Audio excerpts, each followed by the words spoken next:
আজকে চলে আসছি খালা শাশুড়ির বাড়িতে। তা খালা শাশুড়ির বাড়িটা ঘুরে দেখাবো। গ্রাম দেশের বাড়িগুলো অনেক সুন্দর হয়। গ্রাম দেশের চারদিক দিয়ে দেখো, গ্রামের বাড়িগুলো অনেক সুন্দর হয় আমাদের কাছে এবং সবার কাছে ভালো লাগে। এটা কি রান্নাঘর? এটা রান্নাঘর। এই একটা, এই যে দুইটা।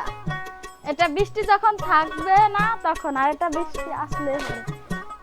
এটা তো খুব সুন্দর দেখা যাচ্ছে ঘরটা, না? হ্যাঁ, ছোটর বার করছে, অনেক সুন্দর লাগছে।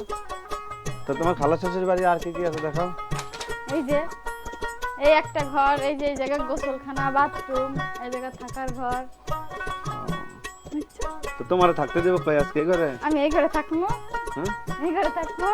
তোমার এই ঘরে থাকতে দেবো? দেখো পেঁয়াজ সাজাইতেছে কত বড়। দেখো ঘরের ভিতর কি সুন্দর পেঁয়াজ রাখছে গো, হ্যাঁ না? হ্যাঁ। দেখছো কত সুন্দর হয়। আসলে বিল্ডিং ঘর হলেই যে ভালো দেখা যায় তা না, কিন্তু না। বিল্ডিং ঘর আছে, টিনের ঘর যদি সেরকম মজবুত করে দেয়া যায় তাহলে টিনের ঘর বিল্ডিং ফেল দিব। টিনের ঘরও ভালো লাগে, তাই না? তো তোমার আজকে এই জায়গায় শুতে দেবো? হ্যাঁ, আর আমারে কই দেবো? এই জায়গায় তো দিব। তোমার কি আবার দেখো আলাদা কি দিব? কি সুন্দর জানালা রাখছে, না? হ্যাঁ, বাতাস কি তোমার বলে চুলার মধ্যে দিব।